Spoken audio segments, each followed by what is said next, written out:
feeling to you? What that mean? Yeah, it may need a little bit of a faster tempo. Faster tempo? But it's pretty good start. Because you know Bobby's an animal.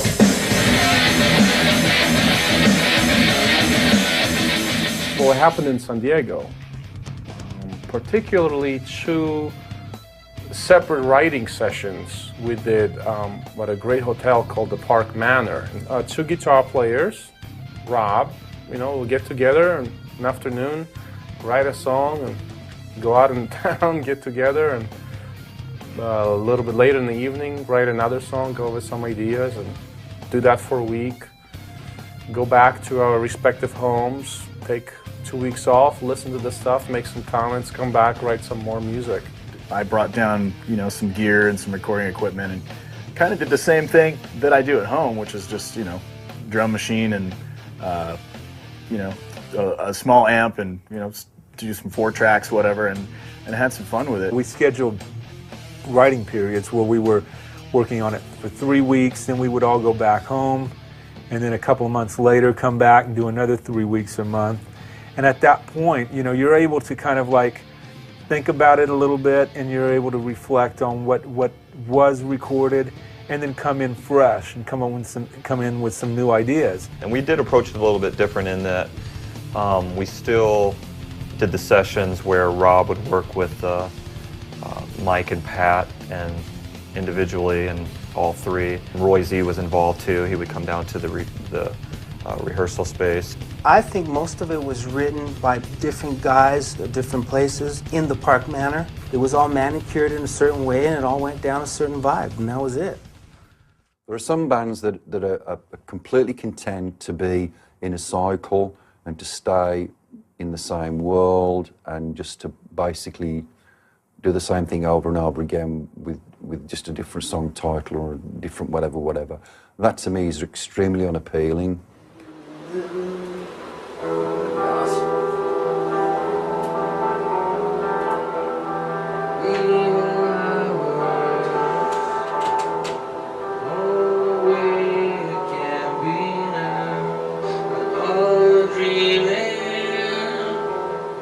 It's really important for me, with my limited attention span, to go to a place that I've never been to before.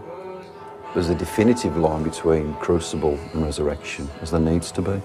There should be a sense of growth and development and a little bit more adventure and risk and edgy approach and style. It's more of an introspective record where you're going to listen to, you're going to read the lyrics, and it's going to make you think. Initially, the ideas from San Diego between Rob, myself, and Patrick were just very straight ahead heavy metal tracks.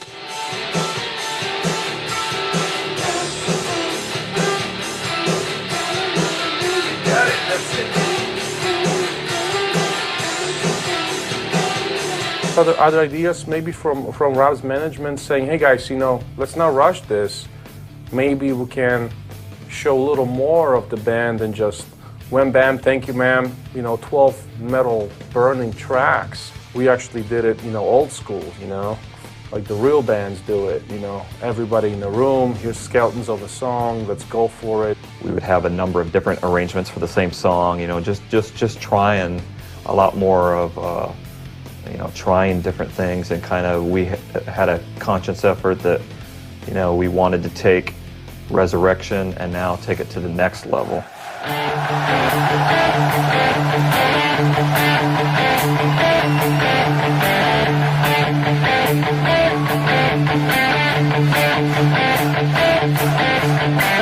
I want to steer for the sun, for the day has begun. It's saying,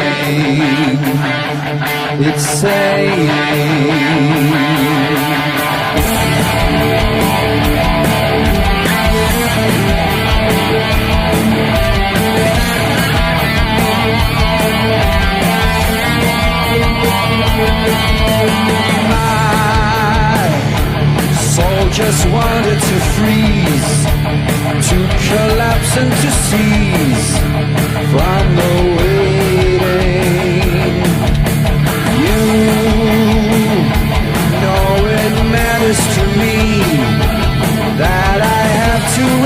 free. I was longing.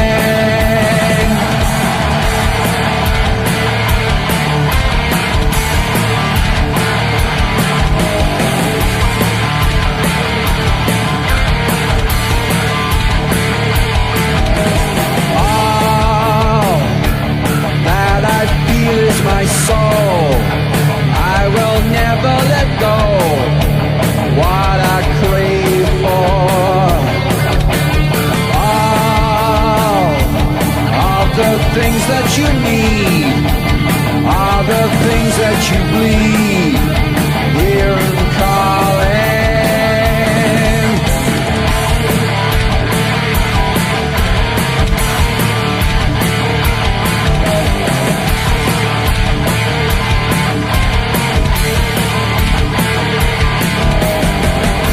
And when the world becomes too much for me, that's when I know that I can stay. I'm searching for my own serenity. I know I have to get away.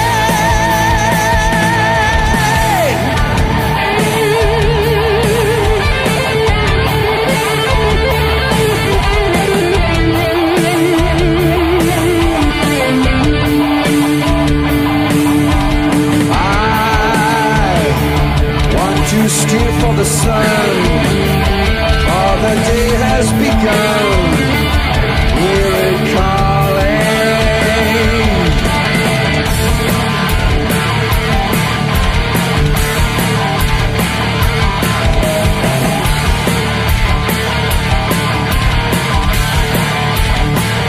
It's calling.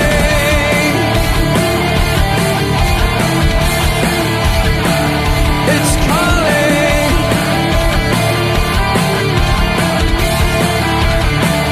It's calling.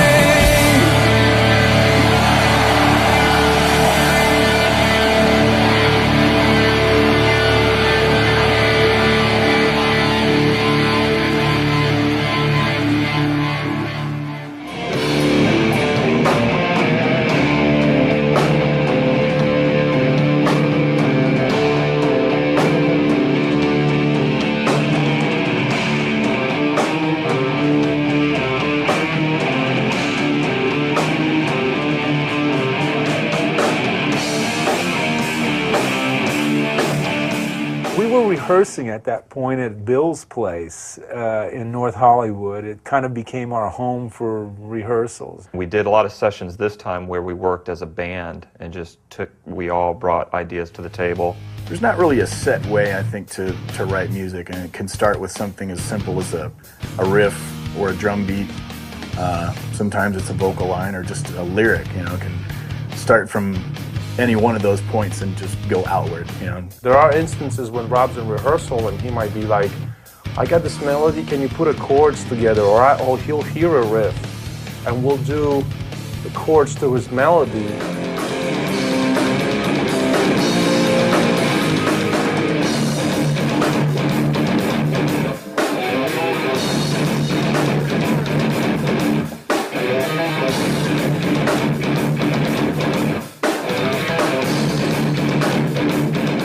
When I had the 5 days to do Resurrection, or whatever it was, to learn those songs and record them, it was definitely different than in Crucible, where we were pretty much in LA, working on the record for months at a time. And I was able to sit there late hours or go in early and just work on things on my own. And I think that really helped, you know, for me express myself as a drummer.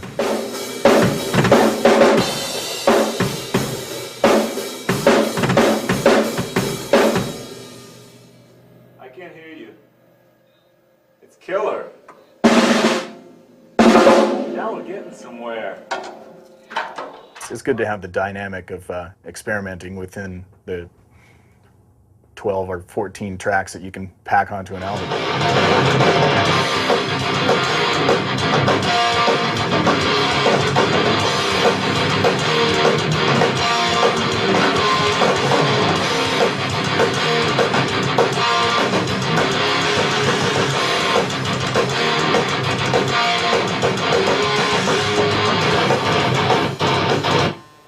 that last down in here. How do you finish that? Kind of into the pit. That's kind of cool. I was the last one to record instrumentally. So for me, I got to hear all the guitar parts, the drum parts.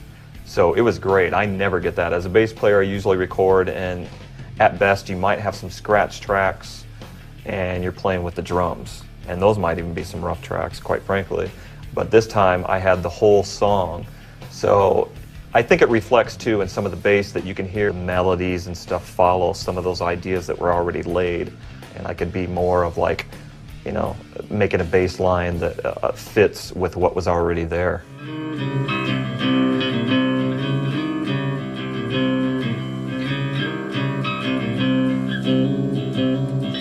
I like the tone you had before.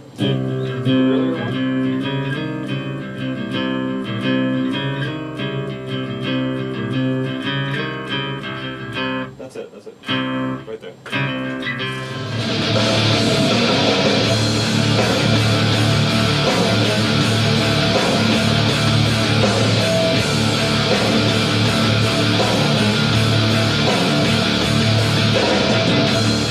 Golgotha sticks out. That's a song that really has just, you know, cool vibe to it, a really different type of sound. That's a song for me that's like a special song.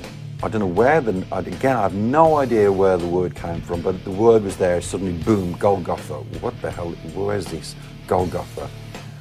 And then, you know, I'm thinking about Christ and the skull, caves and holy water and Golgotha and bring us to your tomb, and, you know.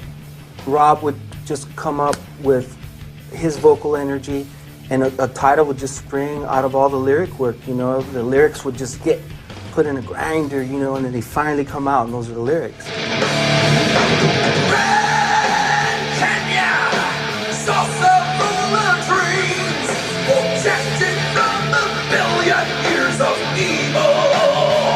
I love the riff. The riff is phenomenal. It really slams when you play it live.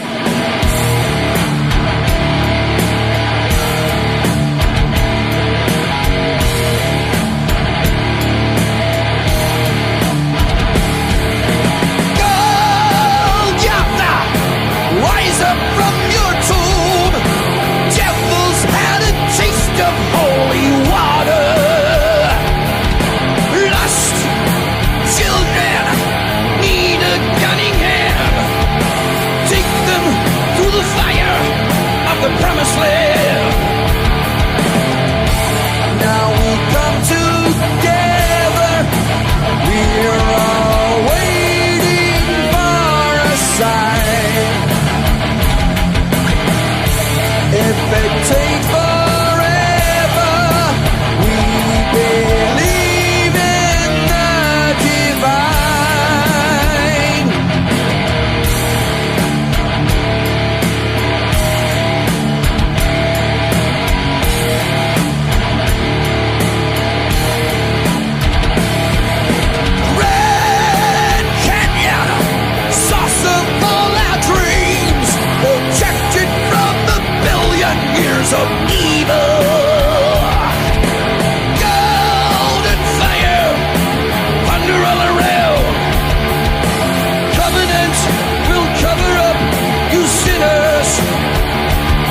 crying out, satanical,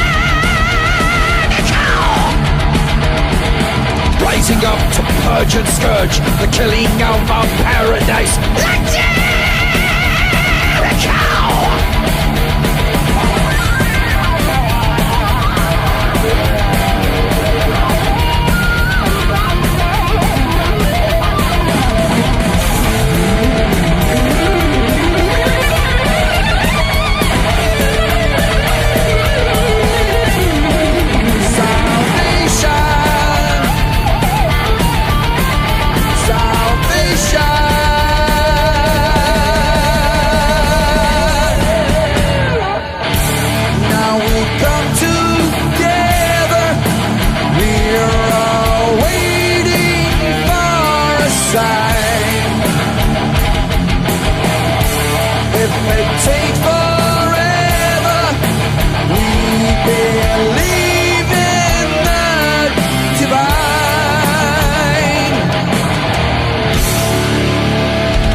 Don't know what the vocal melodies are going to be, you know, and Rob trusts us to make great music, and that music has to inspire Rob to write great melodies. I'm here to do what I can as a writer, as a performer, and just to show myself as well as the fans out there what I'm capable of doing.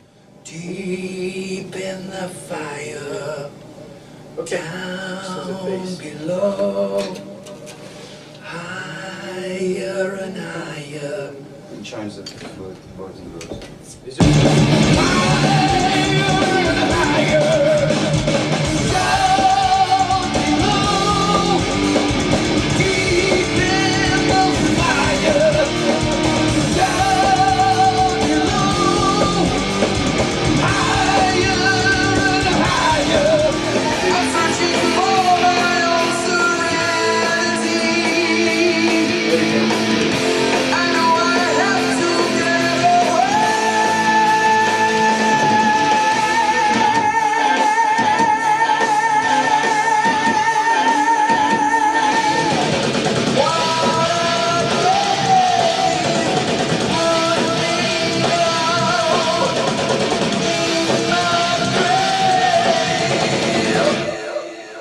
There's nothing more fulfilling than just when you thought everything had happened, check this out.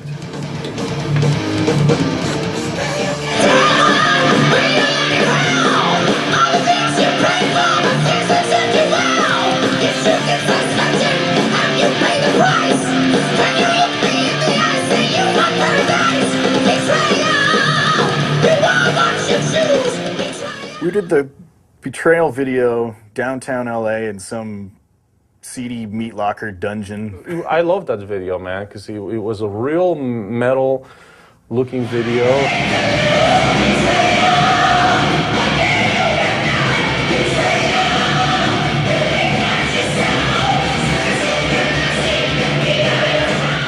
I don't know how to describe it, but just, you know, the hooks hanging from the wall and the blood from the, you know, they would spray down just to create that effect of, you know, like it's a dripping wet. I love the intensity of that song. I love, I think it's how it's organized with the solos, and there's an actual middle piece where the bass follows the guitar riffs, and you know, a highlight for me, you know, I dig that we all do this part together, and the drums, I mean, the drums are just insane. Bobby's just doing the double bass thing, and it's just like, it's just one of those songs that you know that you're excited to play live because it's just so in your face. You start to realize, you know, how much substance is on a record. I mean, how many songs and how many different layers. Rob did a really good job of branching out and not just doing the same thing all the time. There are moments with a beautiful song like In the Morning, which is a really very kind of melancholy statement. I'll tell you something,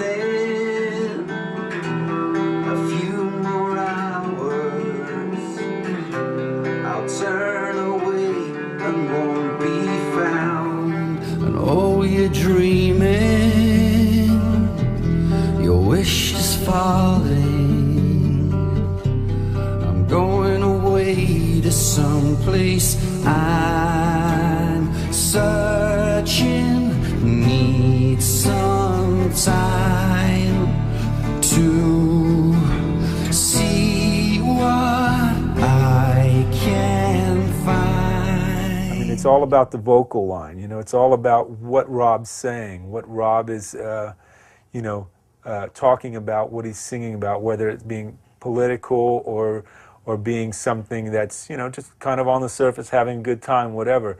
It's about, as a musician, playing what's appropriate for that particular lyric. She, Sun, Trail of Tears, there's a lot of unique stories in there that a lot of those subjects, most, rock performers or metal performers don't even go there.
I just think it's heavy, there's a lot of intensity, and I think, it's Rob doing what he does best.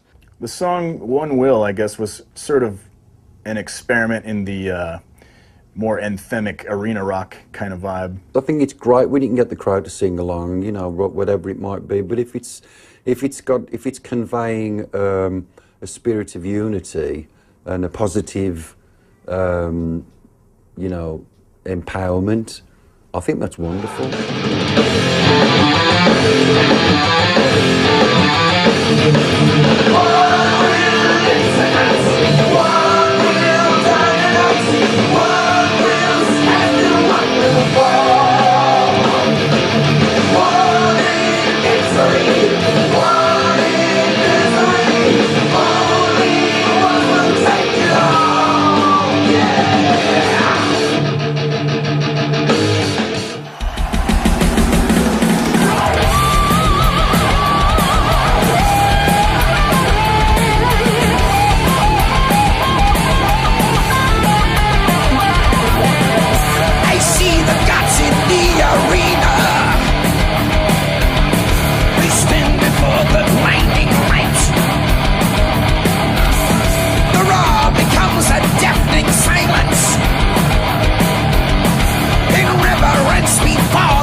misery. War and misery. Only was the winner.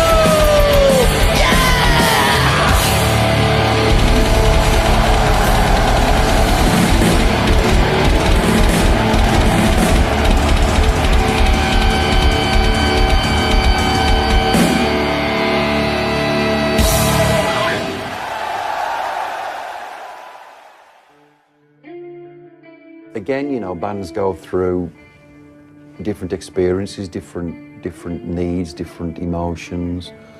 And so for bands to kind of fluctuate and massage the lineup is not unusual. I think at the time when I left Halford, I sort of had aspirations that, you know, I couldn't fulfill being in the band. You know, I felt like, you know, we'd done a lot and accomplished a lot as a band and as writers, and I think that, you know, I didn't see myself being there forever. When Z came in, you know, he fit. He had been there the whole time. I think like any producer, you know, you used to plug in the holes, and all of a sudden we had a hole in the lineup. The transition was smooth, you know, and I found a good partner in Roy as a guitar player, just like I did with Patrick. The other guitar player is like a partner in crime, you know? So you want the other guy to inspire you to be better, and both of those guys did. You know, at that time, I made the decision to no longer, you know, play with Halford, and a thing of wanting all or nothing for me. And I wanted to go out on that high. That was about the greatest call I ever had in the world. Well, I was in traffic one day in Los Angeles on the 10 freeway, and my cell phone rings. It's Roy Z. Hey, Davis, bro, what's happening? You still play the bass? I go, well, yeah, you know me? Of course I do. He goes, hey, you like to play for Rob Halford? I kind of looked at the phone. I go, well, where do you want me to be now? And so it is with Mike D on bass. He's a completely different style bass player to Ray. I felt that Mike could give us what we were looking for and what we needed from a bass player. That lineup with me and Z, Mike Davis, and Metal Mike, it was awesome on the road. I mean, as far as like some of the best touring experiences that I've ever had, that's got to rank there right on top. At the end of the Grove show, there was a moment he took us aside and he said, Mike, you know, and Roy Z, since you've been in the band, he said, it's been more like a family. It's like music has a different time. I was away from Priest for over 10 years, and yet it seemed like a heartbeat to the time that I was back on stage with Priest. And that's just the bizarre thing about the music world of time. And so it'll be with the Halford band. When the Halford band gets back out on stage, it'll seem like it was just yesterday.